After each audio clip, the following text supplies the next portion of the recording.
ایک اور قیمتی دعا میں آپ کے سپرد کرنا چاہتا ہوں. قیمتی دعا تو بہت ہے، ہم لوگ کتابوں میں سے دیکھ کے پڑھتے رہتے ہیں، لیکن میں جو آپ کو آج دعا بتا رہا ہوں نا، وہ سب سے قیمتی دعا میں سے قیمتی دعا ہے. کون سی دعا ہے؟ بسم اللہ الرحمن الرحیم.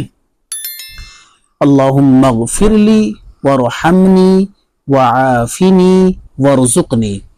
اللہم اغفر لی ورحمنی وعافنی ورزقنی. اب اس کا ترجمہ سن لیجئے. الہی تو مجھے بخش دے، یعنی اے اللہ تو مجھے بخش دے اور مجھ پر رحم فرما، اور مجھ پر رحم فرما، اور مجھے عافیت اور رزق عطا فرما. دیکھیے اللہ سے کیا دعا مانگ رہے، اے اللہ مجھے تو بخش دے اور مجھ پر رحم فرما اور مجھے عافیت اور رزق عطا فرما. تو اس دعا کو بھی ہم اپنے معمولات میں اور روزانہ کے پڑھنے میں شامل کر سکتے ہیں، اور اس دعا سے پڑھنے سے انشاءاللہ ہم دنیا و آخرت میں فائدہ بھی حاصل کر سکتے ہیں.